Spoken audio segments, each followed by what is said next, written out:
My dear people of Amazonia, fellow brave warriors of our liberation movement of the southern Cameroons, accept liberation greetings from me, Comrade John Akuro, today. Today is Wednesday, August 31, 2022. And my people, I'm coming today for us to take a moment and examine some of the manipulations that have been spewed over the years to hold us hostage, to keep us in bondage. They used people like Victor Julius Ngoh. I dare to call him professor, but of course he is professor. That is his title that he has there. So they used people like him to an unsuspecting population, and they wrote and wrote and wrote, and most of those books were the ones that were recommended to be used in schools to distort the history of the southern Cameroons, to set confusion and hate in our midst, to turn us one against the other, so that at the end of the day, by their divide and rule, we will be at each other's throat in the name of Northwest, Southwest, and they will continue to keep us in subjugation. Because the only way that a colonial administrator or a colonial master, the only way an oppressor holds a people in slavery and servitude is by turning them against themselves. And therefore, you do their bidding while they stand by and watch and control you at will and cause you to do often the unthinkable in the interest of the colonizer. Therefore, what Victor Julius Ngoh has done over the years, and you will say sometimes that these are the untold stories of the southern Cameroon's history. But my people, it took time, a lot of time, for a lot of our people to understand that what was in display was perfect sophistry. They set aside authors with, metal, like Nyamjo, like Dr. Antonin D, and all others, and brought us, recommended for us books that mainly did what is called unteaching us and giving us to think that that is who we are. Because nowhere in Victor Julius Ngoh's books does he ever tell you or tell me that the southern Cameroons, as it were, in 1961, prior to joining La République du Cameroun, never had something called Northwest and Southwest.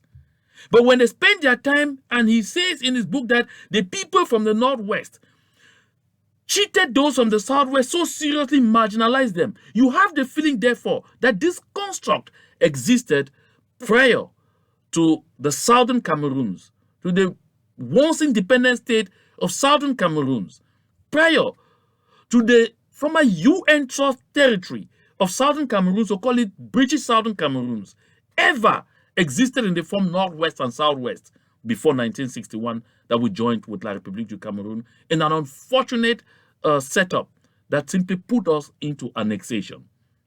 This and more will constitute the crux of our discussion today.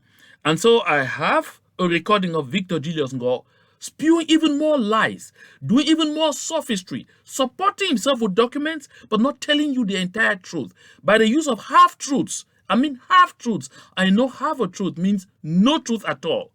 They succeed in turning the minds of some and in getting the gullible to believe in some of the things that they say. And in his defense, he says, at the end of the day, they will say, yeah, I'm not one of them. But of course, it is not a farce that Victor Julius Ngoh is not one of us. So there is no denying the fact that he's not one of us. So, my dear brothers and sisters of the Southern Cameroons, fellow supporters and sympathizers of the Southern Cameroons or Amazonian cause for freedom, sit back and be part of this very interesting broadcast. And I should say this, it has come to my knowledge by a lot of those who are subscribed to this channel that more and more they don't have the signals or they don't have the alerts when I am going live. And of course, they had this before. So I noticed, therefore, that there's been a conscious effort on the side of the government of Cameroon to try to make sure they undermine the extent to which our people get this education that I share on this platform. Because, my people, information is power. Once you know it, you will be set free. That's what they say. Ye shall know the truth, and the truth shall set you free. So, consequent on that, they have been working over time with all those involved in the, with the giant tech companies. And I noticed the same thing they have been doing to J. Remingana on his channel. That's exactly what is happening here right now. So I've got a lot of complaints. People say they no longer get the alert. So please, as you join, share and share and share until you can share no more. We need as many Ambazonians, many Southern Cameroonians as possible to get this information, to get this knowledge. Because when we make this knowledge commonly shared, we are able to get our people continually focused on the objective, which is attaining our freedom from slavery and servitude. We have already suffered this for over 61 years, and we can't bear it just anymore. So, before I get into the discussions, of course, we have a few things to talk about before we get to the analysis on some of those outrageous utterances by Victor, Julius, Ngoh. So continue to share. By the time others come in, we'll just be getting to the real subject matter. But I want to stop here quickly and come back to this image, which I shared in my last two broadcasts. I'm coming back to this image today, not just to reiterate it, but to use it in congratulating the valiant people of Bengui. Yes, the valiant fighters of our liberation movement in Bengui. The soldiers for freedom in Momo, the capital of Momo, Bengui, who stood their grounds. I mean, this was so wonderful. And this is a thing I like to call on Ambazonians all over the territory to continue to emulate. The people of Bengui decided to understand the message that they are the ones on whose backs the party is taking place. And so, if they stand up, the party is over. And they did just that in Bengui. They said, we have to be each other's keeper. So the shops that were sealed in Bengui on Monday by the B and the colonial administration, because the people said they will not violate their oath taken with the consortium since 2017 to respect the ghost towns until we attain our objective. And so they went out and sealed some of those shops and left a few without sealing them. And of course, like I said, the objective was to divide and rule, so that those whose shops were not sealed will come and open, and those whose shops were sealed will find that they are losing, and they will be forced to go pay some money. Of course, they will collect ransoms from them, and then at the end of the day, they will continue with these cycles. But fortunately enough, the brave people of Bengui, let me say to you all there in Bengui, hip, hip, hip, hip, hooray. Hip, hip, hip, hip, hooray. Hip, hip, hip, hip, hooray. So wherever you are, give them a loud round of applause because they did it. And so, like I said before, a good lot of them understanding our position. First, on Monday night, took out a lot of their goods from the shops and left the empty shelves. That was Sunday night before they were sealed on Monday. And so, come Tuesday, that was yesterday, the people whose shops were not sealed refused to open. The divisional officer, the B and others were confused. They did all sorts of things. The people refused to open. They said as long as they don't unseal for everybody, no shop will be open in Bengui. Of course, Bengui doesn't first of all have a lot of shops. And so the people realized that at the dawn of their so-called back to school, they are just triggered, free of charge, a new and, potentially violent crisis that will rock the peace, the little peace that they were beginning to enjoy. Just a little peace that they could enjoy at least from Tuesday until Sunday. So therefore, by 5 p.m. yesterday, the colonial administration was overwhelmed and they felt like, let's arrest the situation before it gets bad. And so, with nobody paying a single franc to anyone. The administration already saw, the colonial administration, I beg your pardon, already saw what was coming right ahead. So they were forced to unseal all those shops and allow everyone to open back their shops at will. This is what you call the triumph of people power. The people finally understood. The people decoded the message that the party is taking place on their backs, and that all they need to do, or all they needed to do, was stand. And so they stood. And what happened? The result was immediate, very immediate. My people, not a single black leg existed in Bengui yesterday or Monday. Not one. So none of those whose shops were left unsealed opened. I mean, not one. That is the strength of people power. When the slaves begin to agree, when the slaves begin to cooperate with one another, when the slaves begin to get united, when the slaves begin to speak with one language, the slave master begins to bow. He must bow. That is a message, a big message to all of us in this movement. That is the message from Bengui to all of us in this movement. Prior to what happened last Monday, I heard an audio of somebody saying, "Oh, the Meta people, the Bengui people, they had done it before with Muna. They have up down. They are about to betray us again." But the people have proven to you that times change and people's perceptions of things change. People's attitudes change. People's way of seeing things change. A national cause primes over individual or personal advantages. And that is exactly the message we get from Bengui. So once more, I want to congratulate the people of Bengui heartily for that great exploit. It is a thing to emulate. So as you come in, continue to share.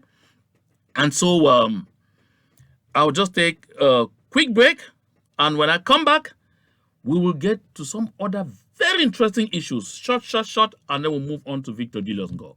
So don't go away. Would you like to make a six-figure income? Well, you have come to the right place. At Venbati LLC, we can make your dream come true by training you to become a professional Scrum Master in just 6 short weeks. You heard me right, just 6 weeks. This may be the biggest life-changing decisions you will ever make. They say luck is when opportunity meets preparation. If you were walking down the street and opportunity walked past you, would you recognize it? Well, here is an opportunity you won't want to miss. At Venbati LLC, our world-class trainers would prepare you for one of the best career changes you will ever make. And then you can consider yourself lucky when you make that 6-figure income and laugh your way to the bank. If you are that person who can recognize an opportunity, call us at 240-701-7796. Check out our website, www.venbati.com. We have limited spaces. First come, first serve. Come one, come all. Would you like to make a 6-figure income? Well, you have come. And so, my people, I like to take this opportunity very quickly to also give a good pat on the back to our compatriots in Canada, Southern Cameroonians, Amazonians in Canada. I want to praise and hail all of you and encourage you at the same time while I heap a big thank you at your doorsteps, all of you, for taking this initiative to go out again on the streets and protest. We saw that in Cyprus. And in Cyprus, it was truly massive.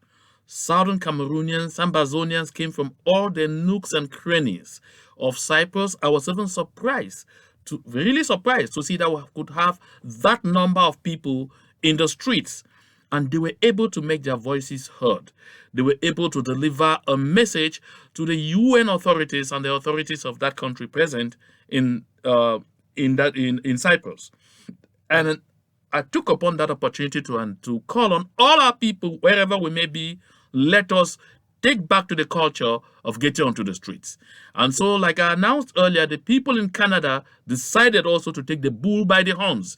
So scroll, Canada, is organizing in 2 days. Today is August 31.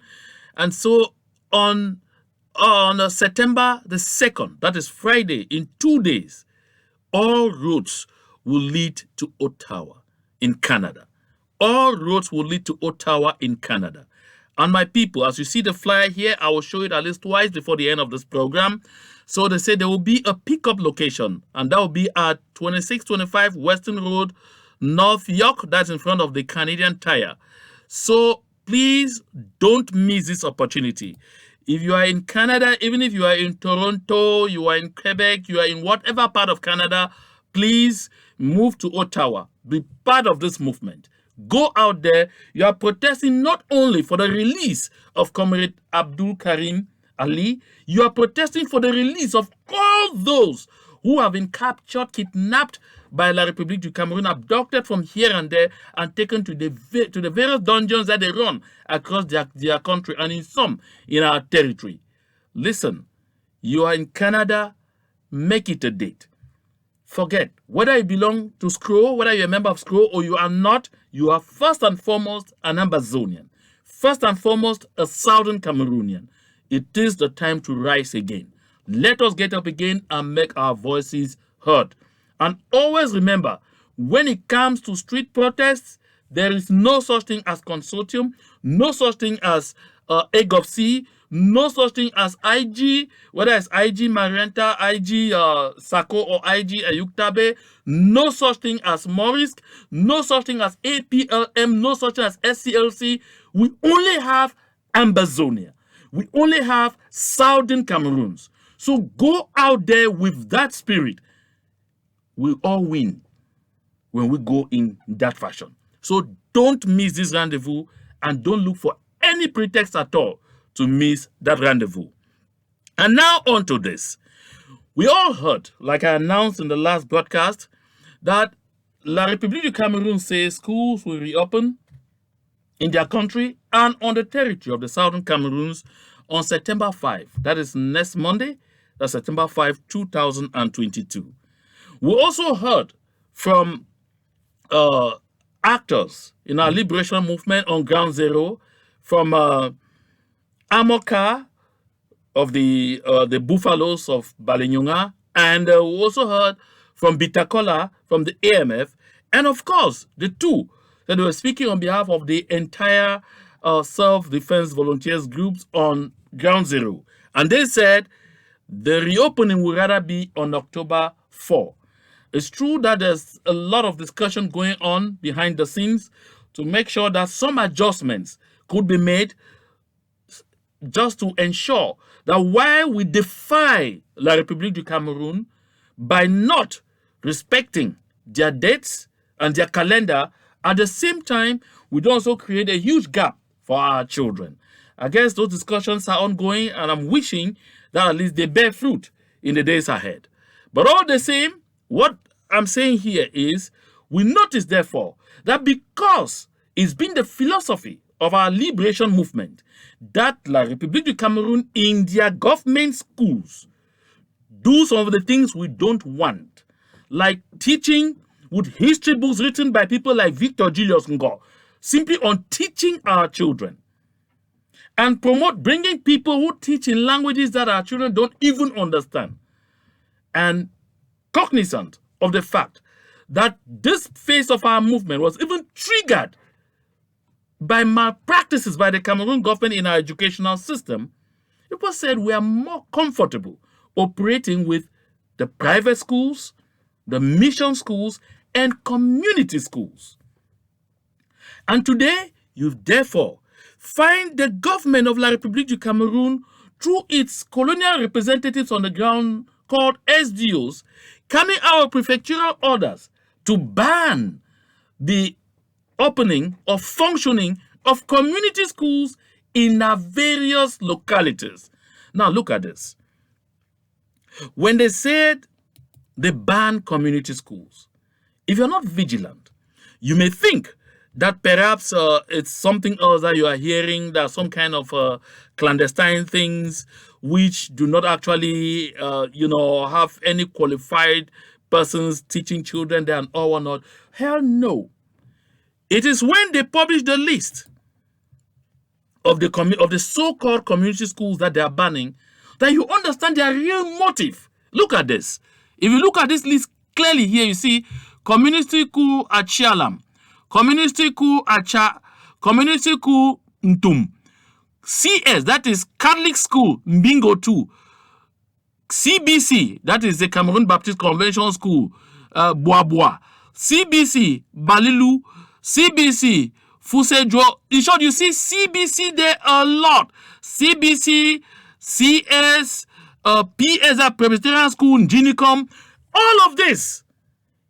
Listen, my people, all of these schools are mission schools. These are mission schools that the administration, the colonial administration, is banning. Mission schools. Now, is anyone surprised? You shouldn't be, because last year, the academic year that just ended, we saw the colonial administrators harassing the Reverend Father who's in charge of the schools in Bamunka, and at the same time, the Presbyterian Education Secretary there in Ngoh, forcing them to close down their schools and saying, unless the government schools are operational, those mission schools will not operate. Is anyone surprised, therefore, to see this? So what you are seeing now is that they don't actually tell you that those ones that they are calling community school, community school this, community school this, are actually private schools. Listen, La République du Cameroun has never, at any given moment, been interested in seeing schools go on in the southern Cameroons since this conflict started in 2016. And the reason is simple. Because they have been struggling to depopulate the southern Cameroons, get our people into La République du Cameroun. That's why they have been burning village after village, raising village community settlement after village community. To this point, there are almost 500 village settlements that were razed completely to dust, to ashes. And what did they do? Because they are forcing these people to move into French-speaking Cameroon so that they will set up their schools, extort from us, and have the business boom at that end. And then they come and tell us that it is because of us that things are happening this way. Today, when they notice that in our movement, the policy is clear. Schools have to resume. Children have to go to school because the education of our children is central to our interest. Now they feel like, okay, because we have said community schools, mission schools, private schools, which are all schools that they had authorized many years back. Who says, is there any Catholic school that can be illegal? Presbyterian schools that is illegal. Baptist schools that are illegal. How many schools does the government actually have functioning in our various communities? Let's be realistic. And most of these schools we call community schools were schools that were initially called government schools just by name, because the government of Cameroon created those schools, never sent teachers, never provided infrastructure, never ever provided didactic material. And so the community settled in most of those areas and brought in what they call PTA teachers. Sometimes in some places, they just cleared bushes and put a few touches and they become schools. Sometimes some wealthy people in the communities volunteered their, their infrastructure, their compounds and all whatnot, and they become schools. In some areas, they just use a community hall meant for the community to carry out their social activities. They become schools. And then the government sits someone and calls them government schools. If you have 10 teachers there, maximum 2 will be government. That is the head teacher and another stray one, most often a francophone. And they will sit and call those government schools. So when you find that government, come and say, oh, no community schools, it's as if the first of our government schools. They don't have. They don't have. Matters of education in the southern Cameroons have been handled for a long time by the Parent Teachers Association. Truth be told. So therefore, you can see from this a clear indication that the government of Cameroon does not want schools to resume in the southern Cameroons. Let each and everyone sing this at the top of their voices, standing even on rooftops. If you are a Twitter warrior, go on to Twitter. Call the attention of the international community. Share these decisions as much as you can and let the world see who doesn't want schools to operate. And now, because they want to sabotage mission and private schools, they immediately started burning. We saw them at PSS. Even as I was coming to this broadcast right now, I learned that at GHS, at TLA, the principal and some teachers and all of those things have been, swindled away. Have been picked up and bundled away. All of the people doing this are people sponsored by the government of La République du Cameroun. None of our self-defense volunteers is involved in this thing. You see, the burning spree in mission, private, and those community schools, it would be unimaginable. Ask La République du Cameroun why they are doing this. Because in the day, they come and say, oh, those people, they did not want. No, the narrative has changed. The international community now knows and should continue to know that we have asked our children to go back to school and we are taking measures for our children to go back to school. But La République du Cameroun, by the use of their talks, by the use of their Ministry of Fire, and by the use of their self-styled ambas, those ones created by Atanga Ponji, Kalisus Fugentry, Fru Jonathan Mujingni, and all the likes, Fota Betando, all of them, with Jangute. Those are the people who are on the ground today actively burning and who will be actively attacking teachers here and there. An act that I condemn with the last energy. My people, we must never spare even the least iota of our energy to sensitize the global community about this evil practice from La République du Cameroun. Because they do it and they go and sit behind and they want to give the impression that it is us who don't want our children to go to school. Listen, the academic year is threatened not only in Ambazonia or in the southern Cameroons, but even in the entire La République du Cameroun's territory. Why? Because the movement OTA and OTS, the On a trop souffert, On a trop attendu, they have decided that they are beginning a strike action from Monday, September 5, when La République du Cameroun plans to reopen their schools. And therefore, you see from news organ to news organ. In fact, there are too many. I couldn't share all here. But look at here.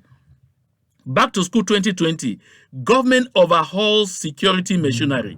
In other countries, when they say back to school, you are hearing but of government mobilizing resources to help accompany the parents as they go out to get school materials for their children. You rather hear government is spending a lot of money to make sure that didactic materials are available and accessible to the people. And that inflation should not affect the education sector. That's what happens in many other countries or in every country in the world at the dawn of schools reopening. But in Cameroon, it is a government security machinery that is being overhauled. When you see that on the median, an English language newspaper, you may think that concerns only the Southern Cameroons. Hell no. Look here. Le MINDEF prescrit une sécurité optimale, rentrée scolaire 2022-2023. That's the Ministry of Defense. What does the Ministry of Defense come to do in back to school? But this is what it is. The Ministry of Defense is overhauling because in the north, there are issues. In the south, there are issues. In the east, there are issues. In the west, in the littoral, everywhere, there are issues. And so La République du Cameroun, by issuing those stupid prefectural orders in our territory want to give the impression that this is something peculiar to the Southern Cameroon because, they are threatening education. Oh, no. Hell no. We now know, for those who are doubting, because some of us have always known the intentions of La République du Cameroun vis-à-vis our people. Take a look here. I'm interested, but with this aspect down here first, because I'll come up there. If you look right down here below, by billboard, by here, you'll see school resumption. That's the editorial of the Guardian Post. Normalcy remains fantasy in Northwest, Southwest.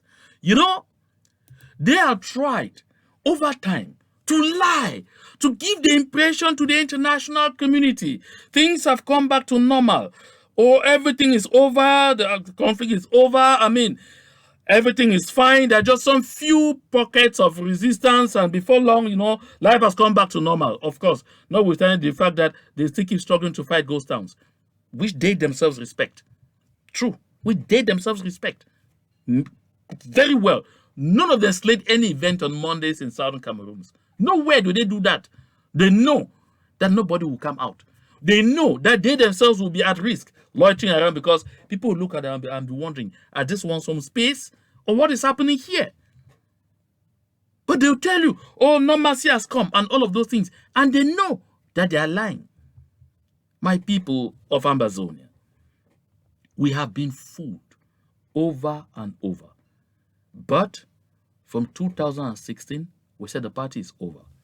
And they thought that perhaps it's like they often do with those their Francophone brothers and sisters there. They rise up, then they just look for bread and sardine, and then we transfer and give to a few people. And no. For those who say there was no golden age of Southern Cameroons, I'm coming. Come on. Let's look at. We have said things will never be the same again in the Southern Cameroons. Never. We have said we don't want La République du Cameroun again on our territory, in our lives. And it's over. I don't know why they don't realize that this thing was over since 2016. Because what is happening now, they're just playing for time, because it will be over. Nothing is going to interrupt it. Nothing will stop it. And so, if you're just joining, be reminded, if you're in Canada, that this demonstration is scheduled for Friday, September 2 in Ottawa, Canada. And therefore, if you are in Toronto, in Quebec, in every other part of Canada, move to Ottawa. If you are not paid your ticket yet for a bus or whatever, or if you are not arranged to carpool yet with anyone, make all those arrangements, because our voices must be heard again. And so it is on Friday, September 2nd, that's September 2, 2022. So from 5:30 a.m. to 6 a.m., there will be pickup for those who are around this area, 2625 Western Road, North York. That's in front of Canadian Tire. This is in Ottawa. So wherever you are, please make sure you are part of this demonstration. This demonstration is not only to call for the release of Comrade Abdul Karim Ali, as you can see here, is for the release of all Southern Cameroonians, prisoners of war who are facing oppression in various dungeons of La République du Cameroun, all over the territory of La République du Cameroun, and in some of the dungeons they run on our territory. So don't miss that occasion. And so, my people, this one is very interesting. Before I even come to that, let me get back to the Guardian Post here quickly. You see, I was just about to miss it out because I meant for us to look at it. They say, Anglophone crisis, emptiness of spatial status exposed. And they say, experts say what Yaoundé is brandishing as spatial status for Northwest, Southwest is a far cry from what obtains in countries with similar challenges. Listen, I don't even know what they mean by countries with similar challenges. The only other country on the African continent that had a similar challenge like us was Senegal and Gambia. That at the dawn of independence, Gambia, that was under British colonial rule, and Senegal, that was under French colonial rule, found themselves together in something called Senegambia, and the experiment did not work. It could not work. Why? Because on the one hand, you have people who have a different thought pattern of self-reliance, freedoms of expression, ideas of, democratic societies. And then on the other side, you have people who believe in dictatorship. You have people who believe in the unique thought pattern. You have people who believe that every good thing must come from France. And so it could not work. You cannot be unevenly yoked with a system that fails and you think that there will be progress. It could not work. And so they put an end to that experiment as fast as possible. There was no such thing called special status there. The Gambians simply told the Senegalese, okay, let's go our separate ways. There was no war. In our case, we were not even a British colony. Remember, we were only a trust territory. The British were present in the southern Cameroons to execute a UN mandate to see us through the process of attaining self-determination. That was the mission of the British in the southern Cameroons. We're not a British colony like Nigeria. No. We were initially a German colony. And the Germans lost this colony after they were defeated in World War I. And we started, first of all, by being under the League of Nations. And when the League of Nations, helped out and was succeeded or survived by the United Nations, we became a UN trust territory.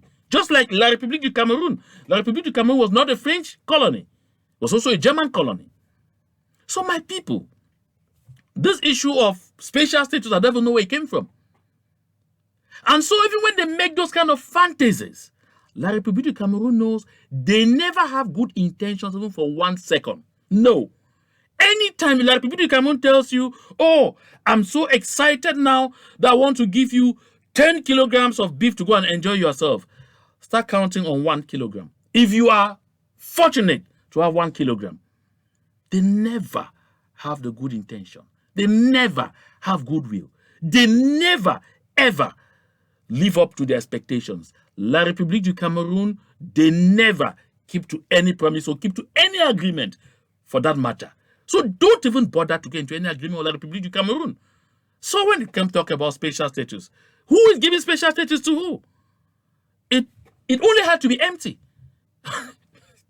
Perhaps this is the content of special status, because at least, let's agree, there was at least something that has come as a result of it. That is why you see 2 days ago, that was on Monday, Mr. Paul Biya appointed members of the board of directors of the National Hydrocarbons Corporation, what they call SNH, Société Nationale des Hydrocarbures. Of course, because of the special status, you could see that all the board members, all, not one, is from the southern Cameroons. And where do they get oil? These people are going to settle to be deciding on what they do with oil exploited in the southern Cameroons. But not a single southern Cameroonian is on the board of directors. This is the list here. You can see representative of the presidency of the Republic, Manfo Fwogba Hervé. Representative of the Prime Minister's office, and don't forget, at the Prime Minister's office is a certain John Gute. He will not even be consulted. I'm sure he only saw this name when he was published. Monsieur Asiga Ateba Etienne Modeste. That's the person representing the Prime Minister's office. Representative of the Ministry of Trade, Mrs. Akoa Esama, Ne Abega Mejani Magdalene. Listen, of all those people, 90% of them are Bulu Ekan Beti. It continues. Representative of the Ministry of Finance, Monsieur Abouem Abou Serge Julien. Representative of the Ministry of Water Resources and Energy, Monsieur Nkwe Valérie. Representative of the Ministry of the National Hydrocarbons Corporation itself, Libok Yves Eric. Representative of the National Refining Company, that's Sonara. Sonara, that's in Victoria, in southern Cameroons. But the representative, Monsieur Simo Njono Jean-Paul. Representative of the Cameroon Petroleum Product Storage Company, that's SCDP. Mrs. Mwampia Mbio Veronique, of course, the wife of Edmond Mwampia Mbio, who had been Minister Secretary of State for donkey's years, and a representative of Petroleum Products Distribution Companies, Monsieur Nzenge Antoine. And this is signed by Paul Biya. Listen, this is signed by Paul Biya. In the era of special status, not one of them from the southern Cameroons. And those who were shouting on their voices are roofed off, oh, that special status is. These people are sitting to decide on the fate of crude oil extracted, drilled in the southern Cameroons. Nowhere else. In the southern Cameroons. Because they have not started exploring anything out of the southern Cameroons as we speak. They had done some, says they were searching in Douala, in the littoral, they were searching something in the far north, they were searching, but no drilling has started anywhere except in southern Cameroons. And this is our resource. The main area comes from is Indian, where John Gute comes from. John Gute is Prime Minister. He cannot even appoint a representative of a structure he runs. He comes and tells the pigeon, na me, they don't appoint me when I pikin, make a dede. Trash. Look at that. Even now, would hell breaking loose if they can do this before your eyes? They are calling our bluff. They are telling those stupid ones who still continue to believe on something they can get something from the camp. Paul Biya continues to tell them on a daily basis, you don't matter. You don't matter. Tells John Gute, tells Tasong Paul, tells Elvis Ngole, tells all of them, you don't matter. Tells Nalova, Lyonga, you people don't matter. Yet, you keep wreaking havoc on your people. You keep facilitating the perpetration of a genocide on your people in exchange for insults. Because this is the height of insult. But they are poking his finger in your eyes, telling you go to hell. You do what? This is exactly what it is. This National Hydrocarbons Corporation, all its operations are in the southern Cameroons. That thing is signed by Biya himself. The same person who promised you people, Ufe Chinje Melo, promised you people, Paul Mingo Gogomo, promised you people special status. That's a special status. Okay? My brother Agbobala, I know you are very excited. Say, oh, it's a good step forward. I'm sure you should be taking a glass of champagne for this beautiful step forward. This is exactly what we're talking about. My people, as you join, share this broadcast. Let our people be edified. Let our people be educated. Let our people know the truth. Because this truth is sacrosanct. And it is vital for our people knowing what direction to continue to take. So that those who come often in the name of so-called elites to brainwash them will never continue to have their way. At least with the little minority that they still continue to misguide and use you in the name of so-called black legs, 5,000, 10,000, and dignify you with that. Where does it take you to? Just look at that. Look at. Those who sit and call themselves your representatives, that they're in parliament, they can't even raise a little finger to ask about what is going on. Because we're all appointed. We rejected them. We vomited them out. And so they picked them to do La République's bidding. That's why they can't even raise their voices. Who are they? And they'll ask them, on whose behalf are you talking? Who sent you here? And they will shut their mouths. That is what you face when you think that you can tap benefits on the altar of the blood of your people.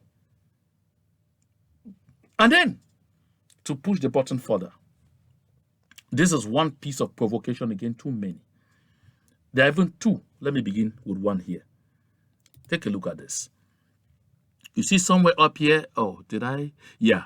He says, Biya picks up Dust's Limbe Seaport file. That's old promise. Because Paul Biya gets up and he tells himself, what noise can I make again for a few days? What can I use again as a white elephant project to swindle as much money as possible again to make sure that I fortify Frank Biya as he prepares to impose himself as president of La République du Cameroon.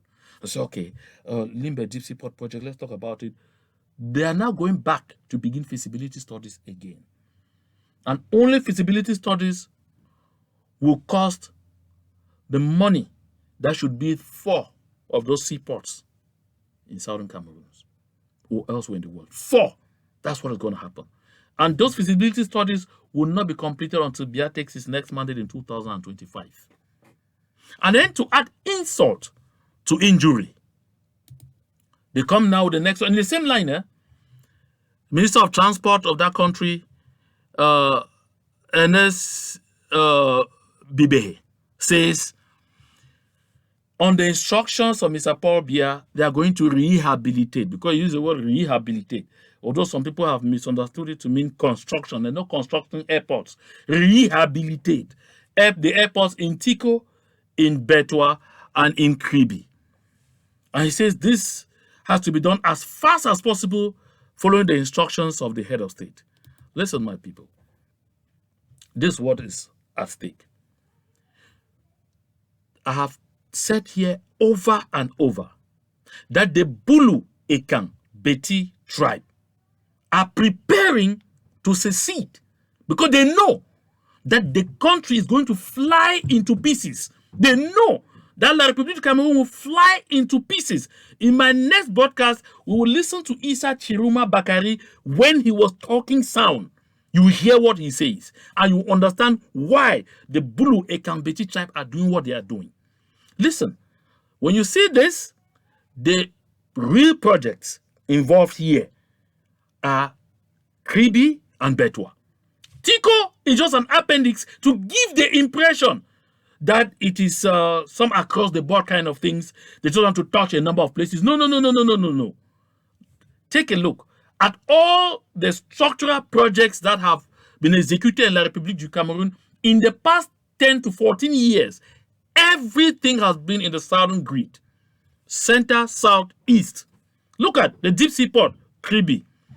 The railway project that will get to the Mbalam, where they have to build an iron ore plant, is in the south and east. Look at the dams, the electricity dams making is in the center. Memvelo in the south. Lompanga in the east. Look at the road projects that they have done to completion. Sangmelima Jum is there. Sangmelima Kribi is there. All of those projects are center, south, east. There's nothing that's going anywhere else. Nothing. And so therefore, when they tell you that they want to rehabilitate airport, they want to do this, they want to construct 2 major airports in Kribi and in Betwa. They just mentioned Tiko to veil people's eyes. In Tiko, feasibility studies are going to last 7 years. Why, before you know it, Kribi and Betwa will be nearing completion. That is exactly what La République du Cameroon is. And that's why I call it adding insult to injury. So, my people, let's get ready now to move into the crux of the matter. Let me usher in Victor Julius Ngoh after this short break. To the right place. At Venbati LLC, we can make your dream come true by training you to become a professional Scrum Master in just 6 short weeks. You heard me right, just 6 weeks. This may be the biggest life-changing decisions you will ever make. They say luck is when opportunity meets preparation. If you were walking down the street and opportunity walked past you, would you recognize it? Well, here is an opportunity you won't want to miss. At Venbati LLC, our world-class trainers would prepare you for one of the best career changes you will ever make. And then you can consider yourself lucky when you make that 6-figure income and laugh your way to the bank. If you are that person who can recognize an opportunity, call us at 240-701-7796. Check out our website, www.venbati.com. We have limited spaces. First come, first serve. Come one, come all. And so, my people, like I said earlier, if you're just joining, share, because Republic du Cameroon and their operatives in the high-tech companies are at work struggling to make sure that even those who are subscribed to this channel henceforth don't have alerts indicating to them that a live broadcast is on or that a new production is on. So share as much as you can. Let us continue to sensitize, educate, and empower our people, because our people need to know the truth, that truth that is going to set all of us free. Okay, let's go on to Victor Julius Ngoh. I wanted us today to look at some issues. I started with annexation, and I want us to talk about the economy of southern Cameroon at the time, West Cameroon later on, and I don't know, East Cameroon. That's right. Yeah. The West Cameroon Bank, why was it dismantled? That is a very important point, because at the All Anglophone Conference 1 in Boya, 1993, the Cameroon Bank was one of those institutions that the Anglophones picked out and said it was mismanaged and liquidated by the Francophones. Let me put it that way. Whereas, by the time the Cameroon Bank moved to Yaoundé, it was a living corpse. It was a living corpse. As early as 1966, because Drought took over in 1965. Okay, my people, let me stop there first of all. Listen, he says, Victor Julius Ngoh says, by the time Cameroon Bank moved to Yaoundé, it was a living corpse. Why did it have to move to Yaoundé? Why on earth did it first of all have to move to Yaoundé? Did anything leave Yaoundé to southern Cameroons? Because you see, sometimes people try to manipulate. They even say the facts, and the facts are look at them in the face, and they try to twist it around. Why will Cameroon Bank be moved to Yaoundé? This was a Southern Cameroons bank, based in the Southern Cameroons, serving the people of the Southern Cameroons. From the time it was set up and was managed until Yaoundé came in, nobody said it was limping. But Victor Julius Ngoh wants to give us to understand that the bank was virtually dead and Yaoundé came to salvage it by taking it to Yaoundé. Oh, Yaoundé became Father Christmas. I'm coming back. Let's listen to him push this fallacy further. The Cameroon Bank was unable to pay civil servants' salaries. And Joao wrote several times to Ahijo, asking for financial support to prop up Cameroon Bank. It got to an extent, you see, there are certain things I feel a bit, as a historian, I'm called upon to have some reserve for, in order not to Stir up. whip up Negative sentiment. Yeah. But the Cameroon Bank, as early as 1960, you see, Poncha took a loan from the Cameroon Bank, 75 million francs. 75 million francs in those days. If you have Now, let's stop there before we continue. You see, he is even finding it difficult to coordinate the ideas that he wants to give in line. Because at some point, he will even try to brandish some documents, but he will not be brandishing a document that shows the 75 million that Foncha borrowed from Cameroon Bank without collateral, without the security. When he says Cameroon Bank by 1960 was already completely bankrupt, it was an empty, that's why I asked. So Yaoundé could not survive Cameroon Bank while Cameroon Bank was in Boya. They needed to carry it to Yaoundé before liquidating it there. And who liquidated it? Was it liquidated by Southern Cameroonians? If it was that corpse with nothing completely to offer, did it need to be liquidated by people who have nothing to do with the bank? By people who don't know who they need to indemnify? The real reason is exactly what Victor Julius Ngoh is not telling us. I'd like us to listen again to him because I will come back and tell you exactly why we got to where we got to. To bear in mind that a brand new Renault 4 was about 600,000 francs. 600,000 francs. Now this is about 14 million francs. So 75 million francs was a huge sum of money. Got the loan from Cameroon Bank, and that was what was used to set up Nanga Company. People should get that clear. Now, this is something very interesting. Is Victor Julius Ngoh telling us that Nanga Company was created after 1965? Is Victor Julius Ngoh telling us that Nanga Company was actually owned by Foncha? Come on. This has been disingenuous. Victor Julius Ngoh is trying to give us to understand that Nanga Company only existed after Foncha was already vice president, because of course he was no longer a prime minister after the reunification when he had moved and Joa took over. Victor Julius Ngoh wants to give us to understand that that is when Nanga Company came into being.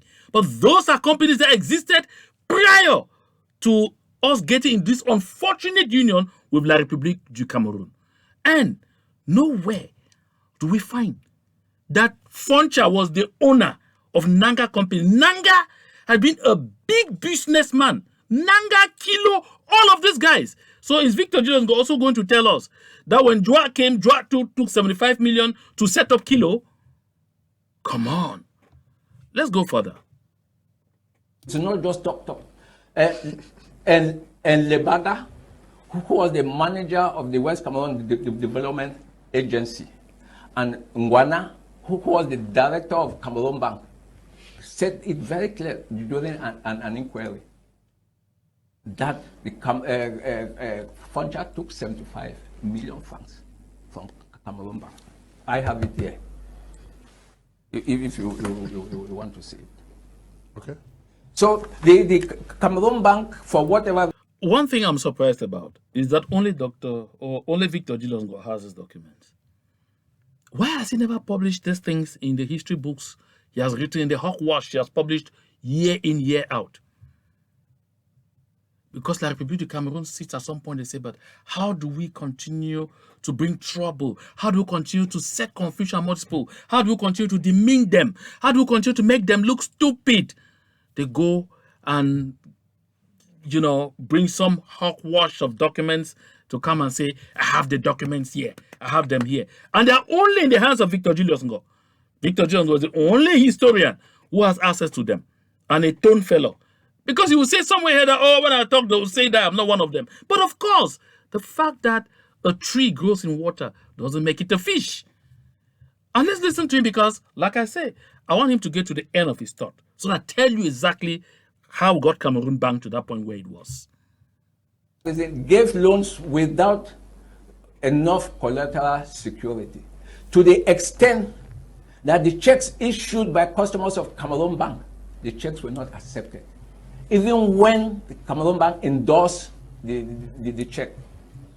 That should be made very clear. To the extent, although it was the Bank of the West Cameroon and government, customers will issue Cameroon Bank check endorsed by Cameroon Bank. It will go to the Treasury, West Cameroon Treasury, and it will be rejected.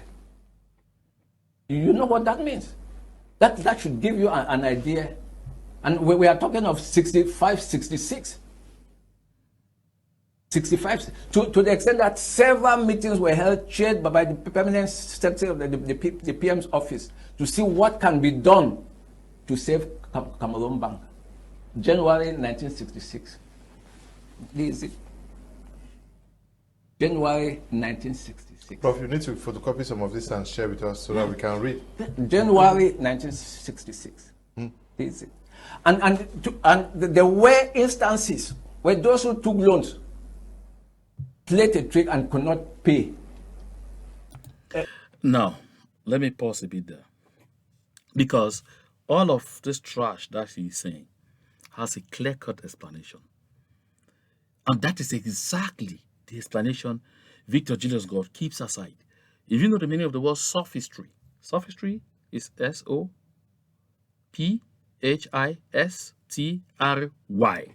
Check it out, sophistry. That it gives you an argument that seems so convincing, seems so legit. This is it. I have the paper here. It is backed by this document. But you need to know how we got there. I don't want to get so much in advance of him so I don't get confused in getting to know exactly how we got here. Because all of these things that he's narrating came as a result of a careful plan, well coordinated, and with a simple intention. That intention was to move Cameroon Bank to Yaoundé to make sure that the southern Cameroons will be dismantled step by step. I mean, step by step. And I'll give you contemporary examples to make you understand that they had not ended. They have continued even today. Just listen again. A businessman in Victoria took a loan of 24 million francs. And when the lawyer of Cameroon Bank decided to take the matter to court, the lawyer was advised that that person is very cunning.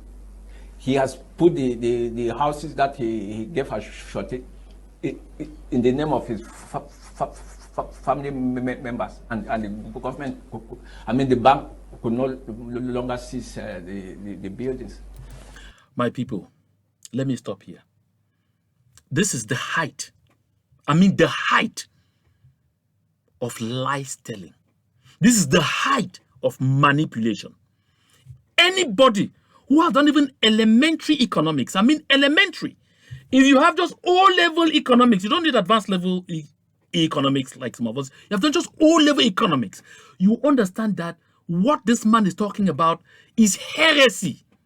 Even a child born a few years back will know that if you say this thing is shorty for this loan, the way it is placed, it is not the way you have access to it to do whatever I want to do with it. Come on. Have you ever taken a loan from the bank and said that the security is your house? They will collect the land title from you. They collect the land title from you. And they will never give a loan to somebody with your land or your house or whatever as guarantee if that house is not titled. The first condition a banker will give you is it must be titled, which means ownership must be definite. It's not something where they say, okay, maybe you have ownership, they take it, and when tomorrow there'll come and be a dispute that they say, no, you cannot do a land title on this because it's family land, you don't have the right to give it. No. They ask for the land title. Land title means that is proof of ownership. Come on. Victor Julius Ngoh, you are a professor. Tell better lies. Don't tell this kind of hogwash. And how therefore would the land title that has been used as guarantee, as collateral for a loan, find itself back in the hands of the owner until he has the ability to transfer ownership of that property in the names of people, be it family members? Like, seriously? Victor Julius Ngoh, common law was practiced in Southern Cameroon since 1954. Common law. And what you are saying is covered by business law. And these are practices that people studied in the Southern Cameroons, had certificates on how the banking system functions, how loans are given out. I wonder, the gentleman who sits there as the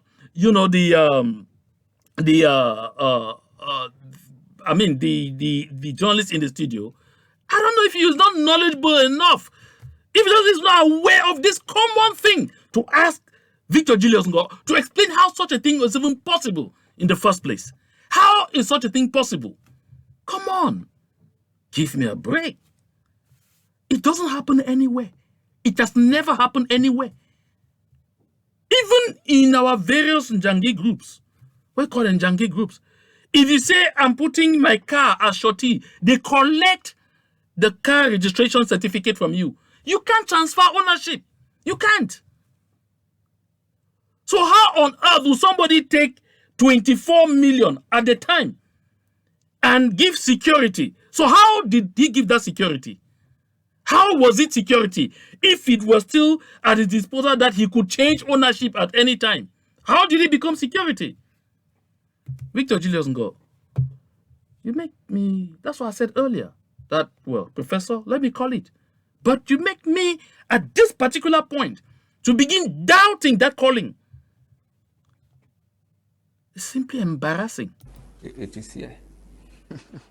It is here. And he shows The a case document of a company in Bali took a loan from Cameroon Bank. The company was shorted by from Gadiga II. And when the company defaulted, and the lawyer of the bank decided... Prof, you have facts? Of course. I have them here. Okay. Let people not go and sue me that... No, I have them here because tomorrow they will say... Professor Ngoh is from the Republic of Cameroon. He does it, for instance. Okay. Mr. Leo, I would like to I say... wrote to you on the subject reference letter. Oops. It's lengthy. You may maybe not read it all now. Okay. Yes. So, Mr. Leo, It's I would like to say Mm-hmm. something. You know, there is a faulty narrative. Now, let me stop here first with Victor Julius Ngoh before we get to this gentleman. So, of course, you hear again another heresy. He says the fund of Bafut, Fonabumbi, or whatever fund at the time, shorted a loan for a company in Bali. What did he shorty? With himself? With his body? No. You can't shorty when you don't have an asset that is either above or equal to the amount of money being shorted plus the interest that has to accrue. It's not possible. If the fund stood as shorty, it's because he had assets that he put to guarantee that loan. If this company doesn't pay this loan, you take these my assets, liquidate them to reclaim the money, to recover the money. And the man brandishes papers. Papers. What do those papers show?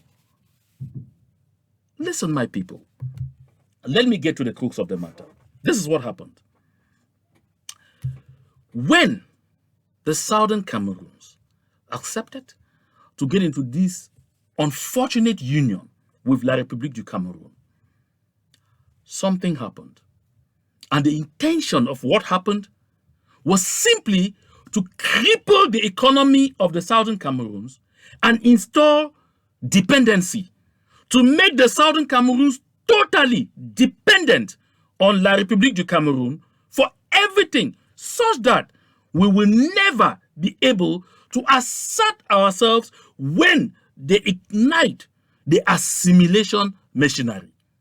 So therefore, when we merged, or when we got into this unfortunate federal stuff of two states equal in status, the one thing that happened was La République's currency was considered the legal tender of the new Federal Republic of Cameroon. And in the Southern Cameroons, we were using the British pound, the pound sterling. And so, La République du Cameroun deliberately, through the influence of France, set exchange terms that were horrible for the Southern Cameroons. So suddenly, you were a millionaire in the Southern Cameroons with your pound sterling. And they tell you, therefore, that 1 pound sterling will be equal to 0.00000 CFA franc. So the CFA franc, which naturally was lower than the French franc, which French franc in parity was inferior to the pound sterling, unfortunately, the CFA franc, was made to be more powerful than the pound sterling for the southern Cameroonians. So in exchange, therefore, overnight, Cameroon Bank went bankrupt. That was simply it. Cameroon Bank became poor. Big business people who had taken loans to execute businesses and all whatnot, like the Nangas, the Kilos, and others, suddenly found themselves going from riches to people who literally had no money. That is exactly what happened. And this is what Victor Julius Ngoh will never tell any of you. And when that was done, therefore, the people, the business class in the southern Cameroons was completely impoverished. And so you have to start making SOS to Yaoundé. Please, we need some resources for this. Please, we need some resources for that. And then Ahidjo moves on to the next plan. For us to salvage Cameroon Bank, send the headquarters to Yaoundé. That's exactly what happened. Send the headquarters of Cameroon Bank to Yaoundé. And then they appointed a liquidator who is a citizen of La République du Cameroun to complete the dependency process. A lot of the people who had their money in Cameroon Bank never received anything from the liquidation process. Nothing. And Victor Julius Ngoh comes to tell us things here. This is the crux of the matter he will not explain to anyone. Why will Cameroon Bank suddenly start having difficulties only when we get into some kind of unfortunate union with La République du Cameroun? Victor Julius Ngoh is incapable of explaining that to anyone. Besides all the incoherencies that he's, spewing on that network. I'm particularly vexed with this gentleman in the studio because as a journalist, he should be knowledgeable about economics at least, about banking procedures. He should be able to ask Victor Julius Ngoh, how comes a collateral security will suddenly find its way back into the hands of the owner to the point where he can switch ownership? Come on. Victor Julius Ngoh, you're not talking to illiterates. The time of that stupid manipulation is over. So they use the exchange rate policy to dismantle Cameroon Bank, to install dependency. That's the same approach they used to dismantle the police. La République du Cameroun never had police. They had military, they had their infantry and the gendarmerie. They inherited police from southern Cameroons and uprooted it from southern Cameroons. And from the time they uprooted it, no southern Cameroonian has ever led the police corps. Today, they're even, all of them are the big guns there. We are just subordinates. That's what they did to uproot it. So is Victor Julius Ngoh also telling me that Nanga and others borrowed everything, borrowed the equipment from PWD? To the point where Ahidjo, by cutting all the equipment from PWD to La République du Cameroun, was simply helping us, was simply helping salvage PWD by cutting all the equipment to La République du Cameroun. That the Yoke power plant was so embezzled too by Foncha and all the others to the point where to salvage it, Ahidjo had to kill it in favor of Sonel. What are we talking about here? For real? The Tico airport that they are talking about rehabilitating today was an international airport. Of course, I've shown pictures here constantly of international aircraft. That airport received foreign traffic, international traffic. That was prior to 1961. So Victor Julius Ngoh also going to come and tell me that that airport was so mismanaged that Ahidjo had to close it only in favor of the Douala and eventually Yaoundé airport. So, it was so badly done that Foncha to borrow all the money, took all the money from there. Odra and Nanga and Kilo. Let us be consequential when we say things. My people, listen. It has always been the objective of La République du Cameroun to make sure that not a single southern Cameroonian gets so rich to the point where that one can help empower the people to decide to take back what belongs to them. They had mismanaged us from day one to this day. They had tortured us, they had exploited us, and they knew that a day will come when we will rise. Because Foncha told Ahijo that when our children grow up, they will fight.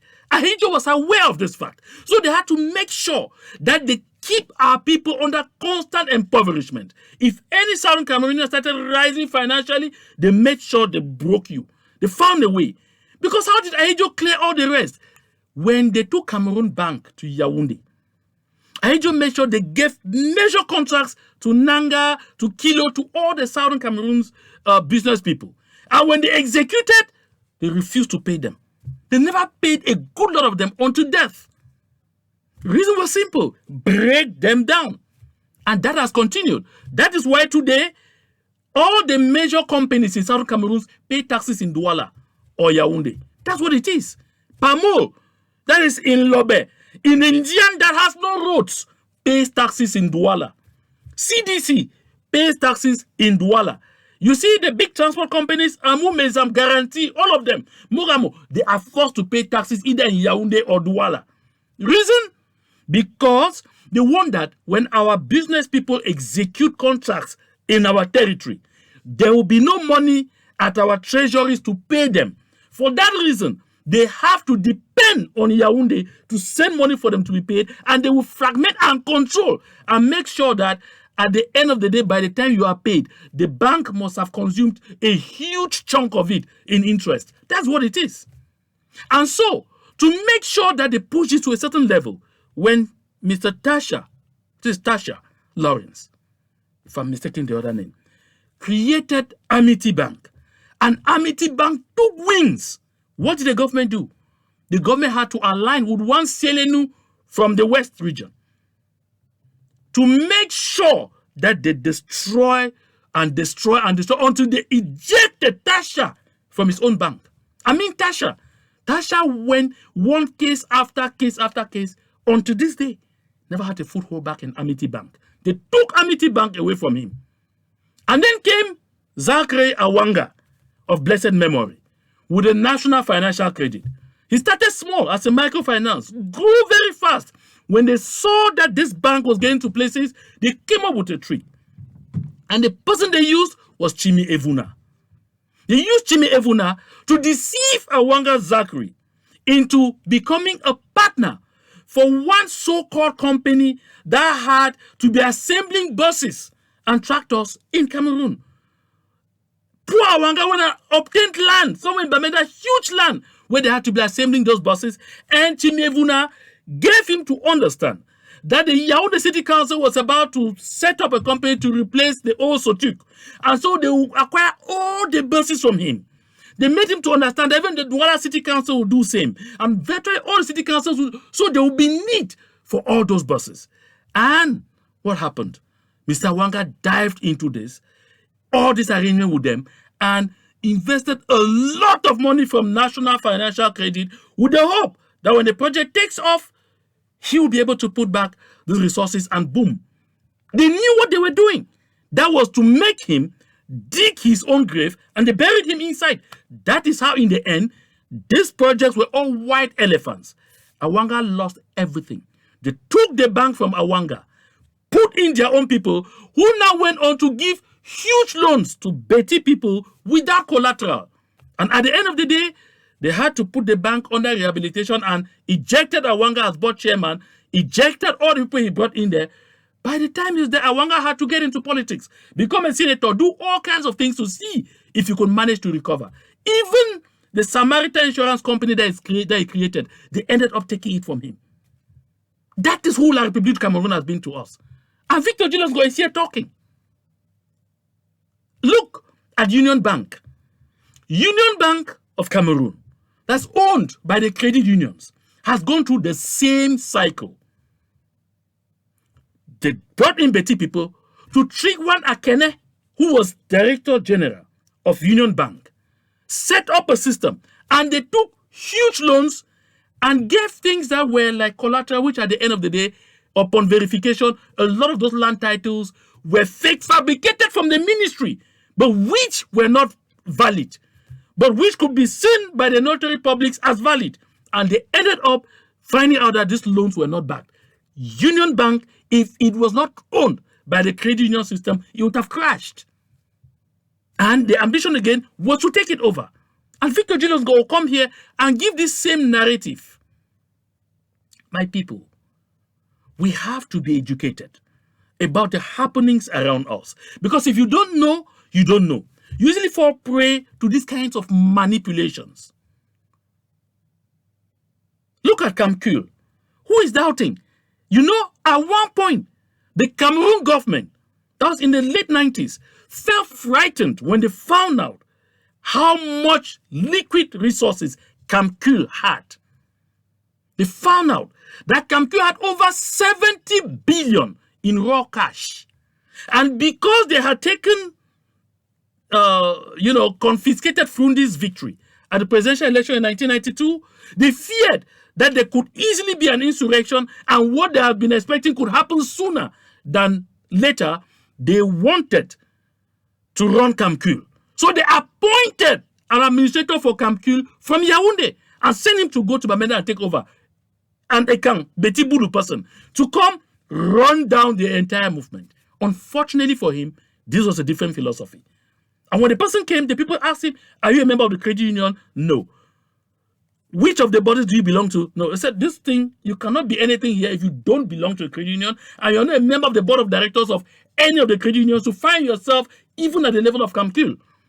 And when they were insisting, the person said, okay, don't worry. If this money that's fighting you, by tomorrow morning, everybody will take back their money. That is how they were stopped from getting to Kamkul, but they did not end there. They ended up fragmenting Kamkul by using a power-hungry fellow called Musa Shameful. That's why today you have Kamkul, you have Lekukam, and here there's even a tech network coming.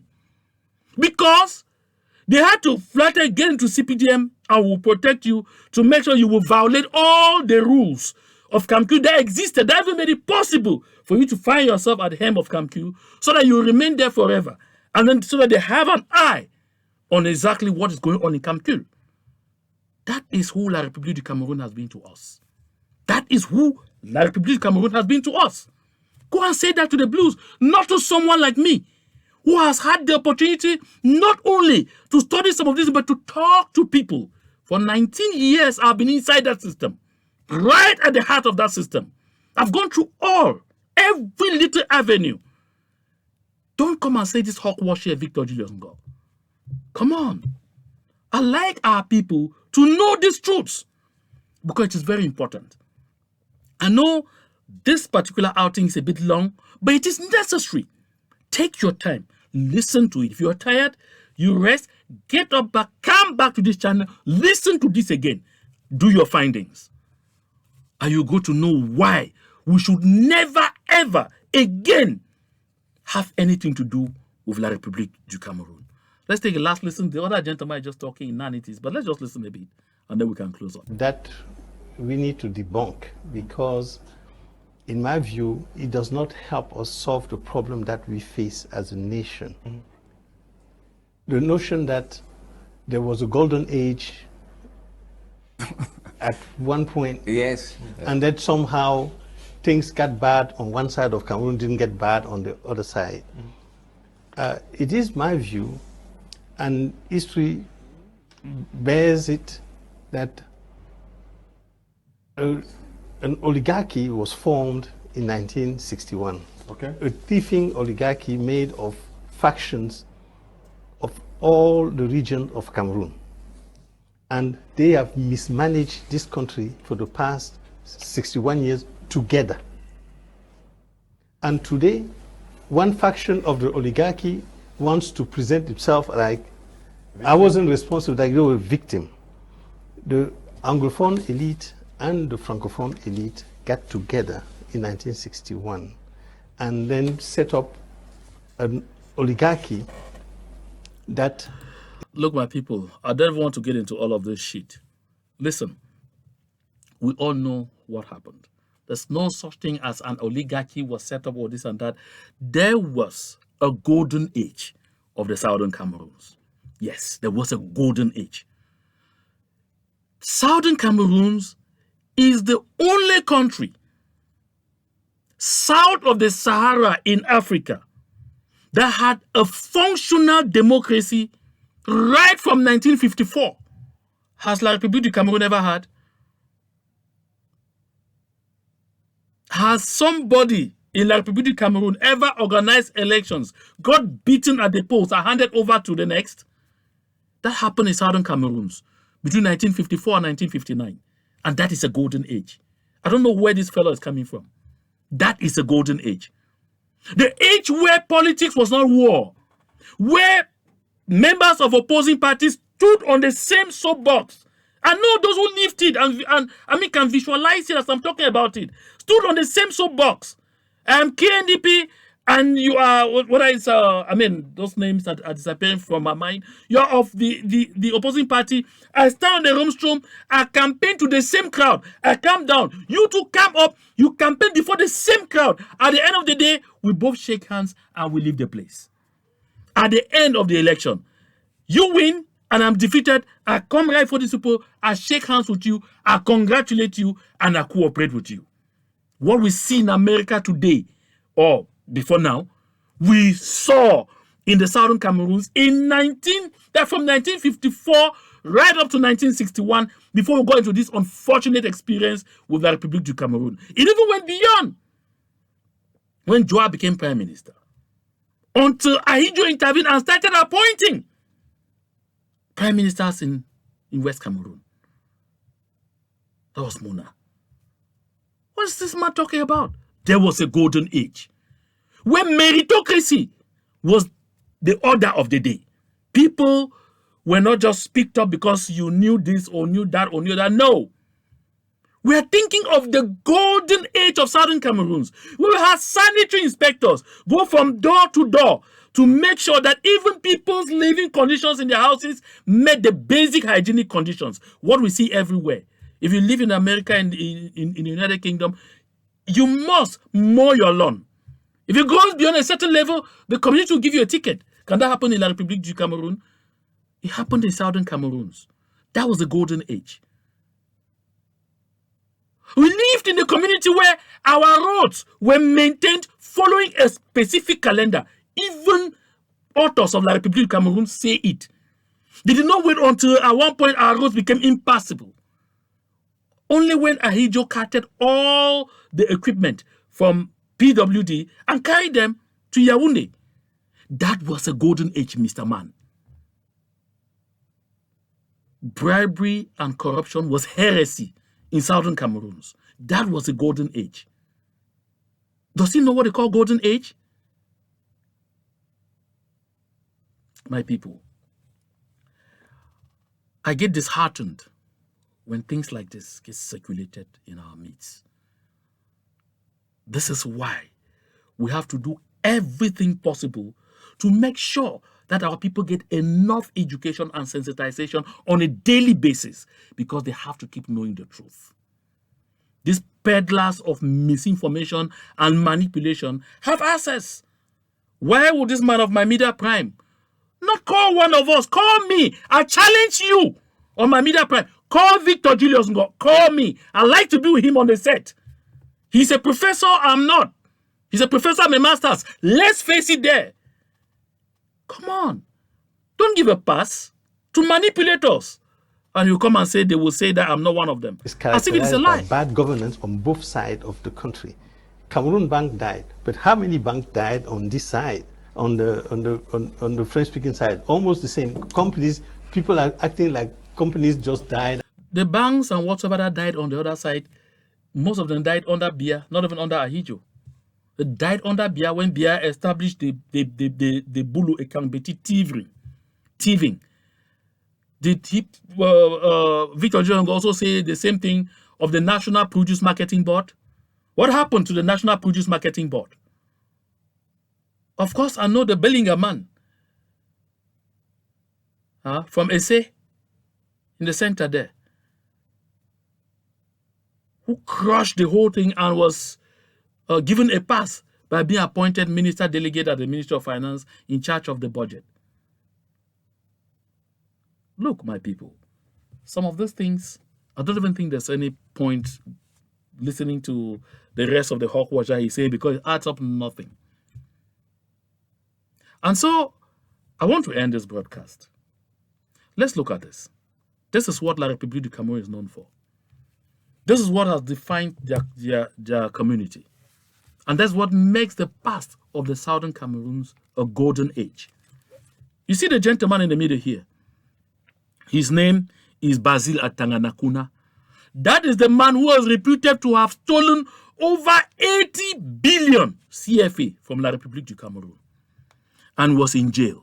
This is the man who succeeded even in escaping using military means right into Nigeria and was caught back from Nigeria and shipped to Cameroon to go and face justice for embezzling billions of CFA francs.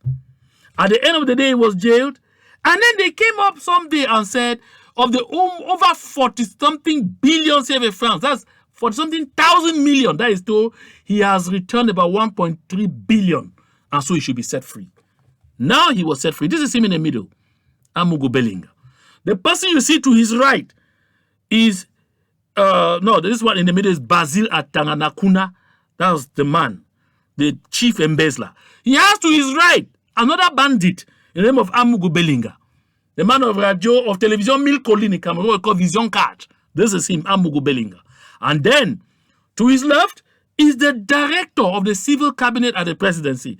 Where you see him being received, is at the presidency of the republic. That's Pobia's picture behind. That's the most celebrated thief, recognized as such. He's been set free. What is Ayuk Tabe doing in Konenge? What is Abdul Karim Ali doing in Konenge? What has Pastor Sang ever taken from anybody? What is Fidelis Ndoche, Barrister Eyambe, what has Pam Fongalam for taken from anybody? Can anyone tell me? See, this is what they celebrate. You see, even with the medal on his chest, it's like they just decorated him for being a wonderful bandit. Simply because he holds the war chest that has to be used in installing Frank Biya as the next president. That is the kind of thieving society we found ourselves in by default. And someone comes and tells me that there was no golden age of the Southern Cameroons. My people, never forget these truths. Never ever forget them. That is why I'm here, to make sure we never forget them. And so before we go, I'm reminding all of you who are in Canada, all roads will lead to Ottawa on Friday, September 2, for this very important demonstration. Don't sleep in your house in Canada if you are a Southern Cameroonian, an Ambazonian, or you are a sympathizer of our cause. This is a patriotic call to all and sundry in Canada. Go out there and be part of this wonderful moment. To God be all the glory.